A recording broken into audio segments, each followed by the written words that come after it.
Kidney का chapter हम theory और इमेजेस दो अलग भागों में डिवाइड करेंगे। तो सबसे पहले हम कुछ 20-21 इमेजेस हैं जो आपको जाननी है, स्पॉटर फोटोज। यदि वो आती हैं आपके एग्जाम में तो 1 नंबर फ्री का है, जो एक क्वेश्चन आपको मिल सकता है, तो उसको बिल्कुल भी गलत नहीं करना। तो पहले स्पॉटर इमेजेस पढ़ लेते हैं, उसके बाद हम चलेंगे सारे थ्योरी की तरफ। तो सबसे पहली फोटो जो नीट पीजी और एफएमजी दोनों में आई, that is putty kidney. Putty kidney TB में देखा जाता है, और इतना सबको पता है कि टीबी को पहचानने के लिए आप उसकी नेक्रोसिस पहचान लो, जो है केशियस नेक्रोसिस, जो किस तरीके की दिखती है, चीज की तरह दिखती है। केशियस यानी कि चीजी नेक्रोसिस। सेम फोटो जो एक्चुअली नीट पीजी में आई थी वो इसका रेडियोलॉजी आया था, जिसमें आपको सेम पुट्टी किडनी का केशियस और कैल्सिफिकेशन यहाँ रेडियोलॉजिकली दिख रहा है। क्लिनिकली हिस्ट्री में क्या दिया जाएगा, पेशेंट है स्टेराइल पायूरिया। पायूरिया यूरिया यानी कि यूरिन, और पायूरिया यानी कि पस सेल। तो यूरिन में पस सेल तो दिखाई दे रहे हैं, पर स्टेराइल मतलब यदि आप कोई बैक्टीरिया या ऑर्गेनिज्म देखने की कोशिश कर रहे हैं या कल्चर पे ग्रो करने की कोशिश कर रहे हैं तो वो नहीं मिल रहा। तो स्टेराइल यानी कि ऑर्गेनिज्म नहीं मिल रहा, पर पस सेल मिल रहे हैं। तो स्टेराइल पायूरिया के साथ टीबी, पुट्टी किडनी। दूसरी जो 2 फोटोज हैं वो लगभग सेम दिखाई देती है, तो एक बार ध्यान देना इसके ऊपर। अगर किडनी के ऊपर कुछ आपको ऐसे लगा कि पाउडर की तरह ग्रेन गिराए हुए हैं, तो वो बन जाएगा लेदर ग्रेन किडनी, जो कि बिनाइन हाइपरटेंशन में मिलता है। और अगर इसी किडनी के ऊपर अगर आपको लाल रंग के कुछ छोटे छोटे डॉट्स दिखाई देंगे, क्यों लाल रंग के, इनके अंदर कुछ हेमरेजेस हुई हैं, पिन पॉइंट हेमरेजेस, तो किडनी अब ऐसा दिखने लग गया जैसे किडनी को किसी इंसेक्ट ने, किसी कीड़े ने जाके काटा है। Flee bitten kidney. फ्ली बिटन जैसे आपको कोई कीड़ा या कोई मच्छर काटता है तो स्किन लाल हो जाती है, सेम वे किडनी को ऐसा लग रहा है किसी कीड़े ने जाके काटा है, तो flea bitten kidney is going to be red red colour spots. Flea bitten kidney के लिए एक निमोनिक है जिसका नाम है V8PSM। ठीक है, तो V मतलब क्या, V फॉर वेजनस ग्रैन्युलोमेटोसिस में ये पाई जाती है। फिर हर अल्फाबेट से लगभग 2-2 डिजीजेस हैं। तो H से क्या है, Henoch Schonlein purpura and haemolytic uraemic syndrome. Then V8PSM, so P से polyarteritis nodosa and PSGN। S से SLE and subacute bacterial endocarditis, and M से मैलिग्नेंट हाइपरटेंशन। तो टेक होम मैसेज में करें तो leather grain kidney benign hypertension and flea bitten kidney malignant hypertension. अगला spotter आप already immunology के chapter में देख चुके हो, जब भी किडनी ऐसे कैंडल वैक्स की तरह व्हाइट दिखाई देती है तो वैक्सी शब्द का अर्थ हमेशा पैथोलॉजी में अमाइलॉइड के साथ जोड़ा गया है, तो अमाइलॉइडोसिस में वैक्सी किडनी दिखेगी। अगले स्पॉटर के लिए माइक्रोस्कोप की जरूरत पड़ेगी, स्पॉटर ऑफ क्रॉनिक पाइलोनेफ्राइटिस। इस शब्द को थोड़ा सा अगर तोड़ के पढ़ोगे तो आइटिस यानी कि इन्फ्लेमेशन, और क्रॉनिक यानी कि क्रॉनिक इन्फ्लेमेशन। तो क्रॉनिक इन्फ्लेमेशन में कौन से सेल्स होते हैं जो आप जनरल पैथोलॉजी में पढ़ के आए हो, इसके अंदर लिम्फोसाइट्स दिखाई देंगे।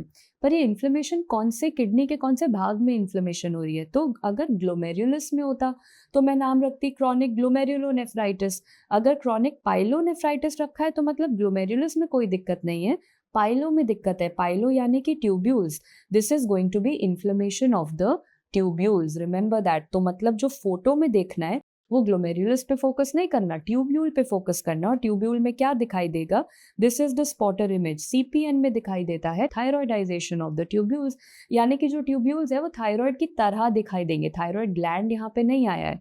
थायराइड की तरह दिखने का क्या अर्थ होता है कि थायराइड में जो सेंटर होता है ना, हमेशा कुछ पिंक पिंक कलर का मटेरियल दिखता है, जिसे थायराइड में कोलॉइड नाम से जाना जाता है। अब अगर आप किडनी देखो तो आपको ट्यूब्यूल्स में सेंटर में कुछ पिंकिश कलर का मटेरियल दिखाई देगा, इसे थायराइड की तरह दिखना बोल सकते हैं। Thyroidization of tubules is seen in CPN, यानी कि ट्यूब्यूल का प्रॉब्लम है, यानी कि ग्लोमेरुलस का प्रॉब्लम नहीं है। बट INICET में पूछा था क्या ग्लोमेरुलस में कोई एक आधी दिक्कत दिख सकती है, तो ग्लोमेरुलस के अंदर तो कुछ दिक्कत नहीं दिखती, पर ग्लोमेरुलस के बाहर कुछ दिखाई देता है जिसे बोलते हैं पेरीग्लोमेरुलर फाइब्रोसिस। फोटो नहीं आएगी, बट अगर आप सिर्फ समझने के लिए ड्रॉ करो कि ये ग्लोमेरुलस है, तो ग्लोमेरुलस के आसपास जो फाइब्रोसिस हो रही है वो CPN में जरूर दिखती है। ये पूरी स्टोरी पढ़ने के बाद CPN होता क्यों है, CPN एक इन्फेक्शन की वजह से होता है, most common cause E. coli। और समझने के लिए हमें इतना पता है कि E. coli is the most common cause of urinary tract infection. सबसे पहले तो E. coli मरीज में UTI कराएगा, UTI के बाद वो E. coli अगर ऊपर किडनी में चला गया तो किडनी में जाके CPN कराएगा। I hope this is okay with everyone. अब यूरिनरी ब्लैडर की बात कर ही रहे हैं तो let us talk about one spotter जो यूरिनरी ब्लैडर में पूछा जाता है, जिसका नाम है मेलाकोप्लेकिया। तो जब सर्जन या यूरोलॉजिस्ट यूरिनरी ब्लैडर को देखते हैं एंडोस्कोपी से, सिस्टोस्कोपी से, तो उन्हें म्यूकोजा में ऐसे येलो कलर के प्लाक्स दिखाई देते हैं, येलो म्यूकोजल प्लाक्स। और ये रूल है कि यूरोलॉजिस्ट को या सर्जन को यूरिनरी ब्लैडर में कोई लीजन, प्लाक, ग्रोथ दिखेगा तो सबसे पहले क्या सोचना है, यूरिनरी ब्लैडर कैंसर। तो उसको ऐसा शक होता है कि ये कैंसर तो नहीं, और जब भी शक होगा तो दूर करने के लिए क्या करोगे, बायोप्सी करोगे। तो बायोप्सी पे अगर कैंसर होता तो कैंसर सेल्स दिखते, जो कि नहीं दिखे, मतलब कैंसर तो नहीं था। तो क्या दिखा और कैसे बना मेलाकोप्लेकिया का डायग्नोसिस? मेलाकोप्लेकिया होता क्या है? It is a defect in phagocytosis, मतलब फैगोसाइटोसिस काम करना बंद कर जाएगा। अब मुझे एक एग्जाम्पल देखने दो कि यहाँ पर जैसे कि मान लो किसी को यूरिनरी ट्रैक्ट इन्फेक्शन हुआ। यूरिनरी ट्रैक्ट इन्फेक्शन का सबसे कॉमन कॉज क्या है? इकोलाई। तो ये बच्चे आए इकोलाई। अगर आप में और मेरे में जिनमें मैक्रोफाज और फैगोसाइटोसिस अच्छे से काम करता है, तो अगर कोई बैक्टीरिया आएगा तो ये जो मैक्रोफाज है हमेशा उसे फैगोसाइटोस करके खा के हटा देगा। पर इन लोगों में फैगोसाइटोसिस नहीं हो सकती, मतलब मैक्रोफाज अच्छे से काम नहीं कर सकता। तो क्या ये इकोलाई यहाँ से जा पाएगा? नहीं जा पाएगा। इकोलाई यहीं पे रह गया और इस इकोलाई के ऊपर धीरे धीरे मेरी बॉडी ने डिपॉजिट करना शुरू करा कैल्शियम। जब एक बैक्टीरिया वहां पड़ा हुआ है तो धीरे धीरे आपकी बॉडी कैल्शियम बनाना शुरू कर देगी। इस कैल्शियम को बोला जाता है Michaelis Gutmann bodies. M for Michaelis Gutmann body, M for malakoplakia में पाया जाता है। क्या होता है ये? वो कैल्शियम होता है। पर कैल्शियम कौन से सेल के अंदर है? जो पूरा सेल है वो तो एक मैक्रोफाज है ना। तो ये जो पूरा सेल है इसका नाम रखा गया है वॉन हैंसमैन सेल। तो पूरे सेल का नाम है जिसके अंदर कैल्शियम भी है, मैक्रोफाज भी है, उसका नाम है वॉन हैंसमैन। और यदि सिर्फ कैल्शियम का नाम पूछा जाए तो माइकेलिस गटमैन बॉडी। इंपॉर्टेंट क्यों है? क्योंकि ये कैंसर मिमिक करता है, तो बायोप्सी करके आपको बताना जरूरी है। कैंसर सेल दिख ही नहीं रहे। इसमें जो आपको दिख रहा है ये ब्लू ब्लू कलर के कैल्शियम के डिपॉजिट्स दिख रहे हैं, मतलब ये माइकेलिस गटमैन बॉडी है। ये मेलाकोप्लेकिया का केस है। अगला स्पॉटर जो आपको जानना है, पीकेडी, पॉलीसिस्टिक किडनी डिजीज, जो कि जेनेटिकली दो टाइप का होता है। एक होता है ऑटोसोमल डोमिनेंट और एक होता है ऑटोसोमल रिसेसिव। दोनों के क्रोमोसोम्स क्या है? ऑटोसोमल डोमिनेंट में मल्टीपल्स चलते हैं, chromosome 16 and 4, and autosomal recessive में चलता है क्रोमोसोम नंबर 6। जीन कौन सा है? PKD। सो ऑटोसोमल डोमिनेंट में होता है PKD gene, and autosomal recessive में होता है PKD, और उसमें आप एक H अक्षर और जोड़ दो तो PKHD जीन होता है। प्रोटीन कौन सा होता है ऑटोसोमल डोमिनेंट में? पॉलीसिस्टिक का पॉलीसिस्टिन बना दो, तो ऑटोसोमल डोमिनेंट में होता है पॉलीसिस्टिन प्रोटीन। ऑटोसोमल रिसेसिव में इसको बदल के लिख दो फाइब्रोसिस्टिन। तो ये हो गए हमारे सारे genetics of autosomal dominant and recessive. यदि ये इन्फॉर्मेशन आपको नहीं दी गई और आपको सिर्फ फोटो दी गई और फोटो के बेसिस पर आपको डायग्नोसिस बनाना है, तो आप ये देखोगे कि जो ऑटोसोमल डोमिनेंट वाली डिजीज है ना, अगर आप किडनी को बाहर से देखोगे तो उसमें भी आपको सिस्ट दिखाई देंगे, और इसी किडनी को अगर आप अंदर से देखोगे तो आपको उसमें भी सिस्ट दिखाई देंगे। तो ऑटोसोमल डोमिनेंट में दोनों दोनों सरफेस पे, बाहर की तरफ और अंदर की तरफ, किडनी में दोनों दोनों सरफेस पे सिस्ट दिखाई दे रहे हैं, तो वो ऑटोसोमल डोमिनेंट है। पर ऑटोसोमल रिसेसिव में क्या होगा कि किडनी को जब बाहर से देखोगे तो किडनी देखने में बिल्कुल नॉर्मल लगेगी, बट किडनी को जब अंदर से देखोगे तो इनसाइड वाली सरफेस देखोगे तो इसमें आपको सिस्ट दिखाई देंगे। तो अंदर की तरफ सिस्ट है, बाहर से नॉर्मल है, वो हो गया ऑटोसोमल रिसेसिव। तो ये तो सिस्ट की बात हो गई। तो किडनी के अलावा और कौन से ऑर्गन्स होते हैं जो इन दोनों डिजीजेस में इन्वॉल्व होते हैं? तो ध्यान से देखो, ऑटोसोमल रिसेसिव में हमने एक अक्षर ऐड किया था PKHD, H ऐड किया था, और प्रोटीन के नाम में हमने ऐड किया था फाइब्रो। अगर H से हम याद कर ले हिपैटिक और फाइब्रो से याद कर लें फाइब्रोसिस, तो मुझे ये समझ आ जाएगी कि इसके अंदर कॉन्जेनिटल हिपैटिक फाइब्रोसिस पाया जाता है। ऑटोसोमल डोमिनेंट में क्या पाया जाता है? ABCD। ए मतलब एओटिक एन्यूरिज्म, एओटा का या तो एन्यूरिज्म होगा या डाइसेक्शन होगा, एओटा का इन्वॉल्वमेंट होगा। B for berry aneurysm, berry aneurysm जो सर्कल ऑफ विलिस ब्रेन में होता है। साथ में ये डिजीज ज्यादातर बॉयज में पाई जाती है। उनका BP बढ़ा हुआ होता है, यानी कि उन्हें हाइपरटेंशन की हिस्ट्री होगी, एंड उनके यूरिन में ब्लड जरूर आएगा, ब्लडी यूरिन यानी कि हीमेच्यूरिया होगा। So berry aneurysm, boys BP, bloody urine. C for cyst, ये तो हम जानते हैं किडनी के दोनों सरफेस में सिस्ट होगी, बट किडनी के अलावा पैंक्रियाज और लिवर में भी सिस्ट पाई जाएंगी। एंड D फॉर, अगर आप C एंड D जोड़ दो तो अब इंटेस्टाइन में क्या मिलेगा? कोलोनिक डाइवर्टिक्यूला। तो ABCD आप पढ़ोगे for ADPKD and hepatic fibrosis for ARPKD। अब जो अगला सेट ऑफ स्पॉटेड इमेजेस है वो है सारे यूरिन माइक्रोस्कोपिक एग्जामिनेशन का। तो माइक्रोस्कोपी पे जाते हैं और क्रिस्टल्स के बारे में पढ़ते हैं। अगर आपको एग्जाम में ऐसा क्रिस्टल दिया गया जिसकी 6 साइड्स होंगी तो 6 वर्ड से आपको याद आएगा सिस, यानी कि सिस्टीन क्रिस्टल होता है। अगर पतली पतली नीडल्स बनाई होंगी, थीन थीन नीडल्स, तो थीन वर्ड से आपको याद आएगा टायरोसिन, थीन टायरोसिन। बट अगर यही थीन के साथ थोड़ा सा कुछ गोल्डन ब्राउन कलर भी आ गया तो अब टायरोसिन की जगह थीन पिगमेंटेड में आप क्या याद रखोगे, बिलिरुबिन। तो यानी कि सिर्फ थीन नीडल्स हैं तो टायरोसिन, और थीन पिगमेंटेड है तो पिगमेंट यानी कि बिलिरुबिन। अगला फोटो, अगर ये एप्पल थॉर्न की तरह है, एप्पल थॉर्न यानी कि दतूरा, तो उसके अंदर ऐसे ऐसे प्रोजेक्शंस निकल रहे हैं, स्पाइक निकल रहे हैं, तो ए फॉर एप्पल थॉर्न, उसे आप बोलोगे ए फॉर अमोनियम बायोरेट क्रिस्टल्स। और ये उन मरीजों में दिखता है जिन्होंने लैक्सेटिव अब्यूज किया होता है, मतलब उन्होंने अधिक मात्रा में लैक्सेटिव जैसे कि डल्कोलेक्स आती है वो ज़्यादा खाई होती है, तो उनके किडनी में अमोनियम बायोरेट क्रिस्टल बनने के चांसेस है। अगला L for lamellated, L for leucine.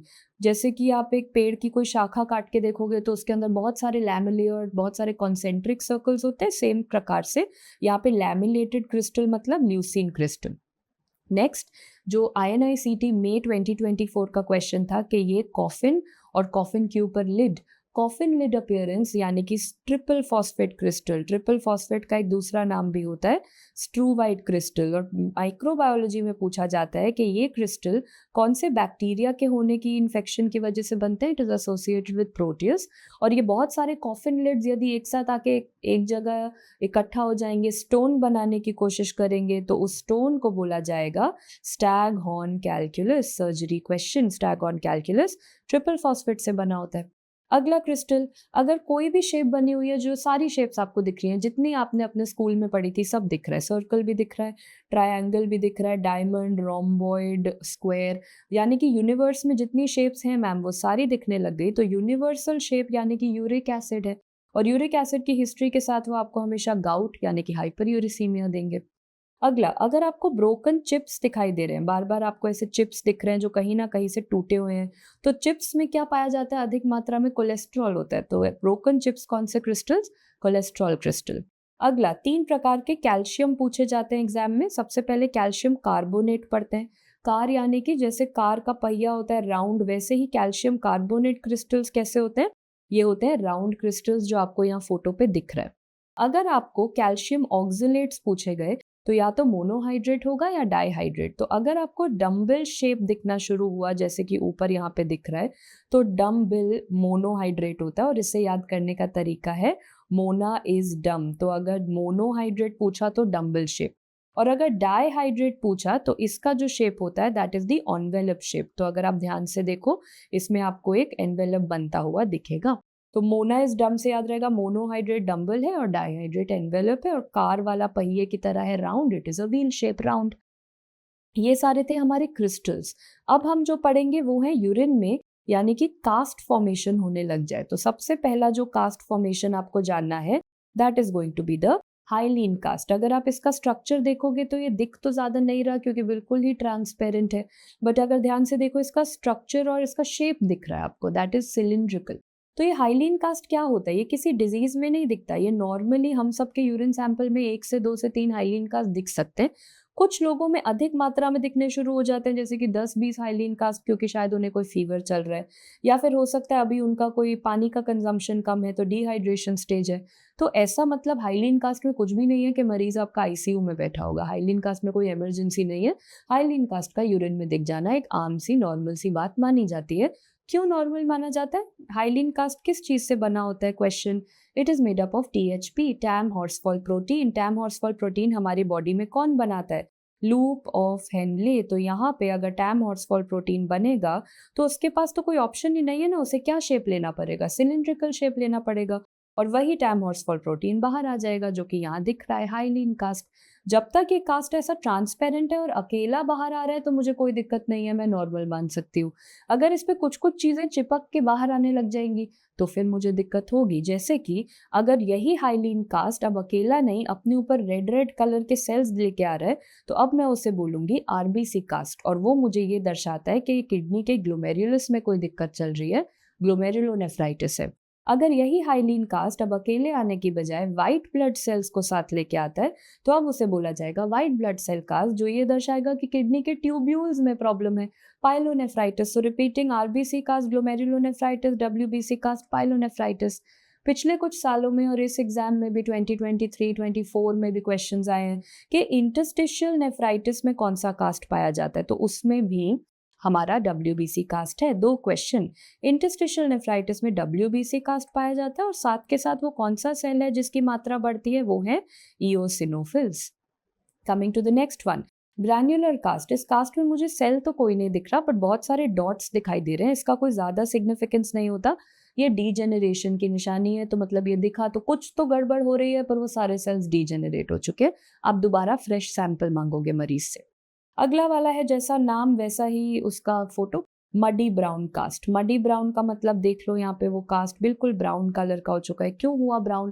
Kidney में किसी प्रकार की डेथ चल रही है जिसे बोला जाता है ATN, acute tubular necrosis. Kidney में डेथ हुई है तो किसी प्रकार की पॉइजनिंग हुई होगी, या तो मर्क्यूरी पॉइजनिंग हो गई, साइनाइड पॉइजनिंग हो गई, एथिलीन ग्लाइकॉल पॉइजनिंग हो गई। डायरेक्टली बोलने की बजाय वो कई बार ये वाली हिस्ट्री आपको जरूर देते हैं कि एंटी फ्रीज एजेंट जो कार्स में और रेफ्रिजरेटर्स में यूज होता है वो गलती से ज्यादा पेशेंट के कांटेक्ट में आ गया, किसी भी प्रकार की पॉइजनिंग होगी तो ATN होगा, मडी ब्राउन कास्ट दिखेगा। लास्ट वन, ब्रॉड कास्ट, जिसे कुछ कुछ स्टूडेंट्स ब्रॉड वैक्सी कास्ट के नाम से भी जानते हैं, वो देखा जाता है CRF, chronic renal failure. So before I move forward I will just take 1 minute and 1 minute में जितने भी कास्ट क्रिस्टल पड़े थे बस एक बार जल्दी से सुन लो, ultra rapid revision. So remember, 6 वाला सिस्टीन, थीन वाला crystal tyrosine, thin and pigmented is going to be bilirubin. Apple thorn crystal है तो अमोनियम बायोरेट, अगर लैमिलेटेड है तो ल्यूसिन, कॉफिन लिड क्रिस्टल है तो वो ट्रिपल फॉस्फेट या स्ट्रूवाइट, यूनिवर्स की कोई भी शेप तो यूरिक एसिड, अगर चिप्स ब्रोकन है तो चिप्स में कोलेस्ट्रॉल, अगर कैल्शियम कार्बोनेट है तो वो कार के पहिए की तरह राउंड, अगर डम्बल शेप्ड है तो mono is dumb, monohydrate, envelope shape है तो डाईहाइड्रेट। कास्ट में याद करेंगे, खाली वाला cast hyaline cast normal made up of Tamm Horsfall protein, उस पे RBC आ गए तो RBC cast in glomerulonephritis, WBC आ गए तो WBC cast in pyelonephritis and interstitial nephritis. Dot dot dot दिख रहा है डीजेनरेशन यानी कि ग्रैन्युलर कास्ट। ब्राउन कलर का मडी ब्राउन कास्ट मतलब कोई टाइप की पॉइजनिंग हुई है, एंटी फ्रीज एजेंट की हिस्ट्री, ATN का disease, and broad waxy cast बन रहा है तो क्रॉनिक रीनल फेलियर।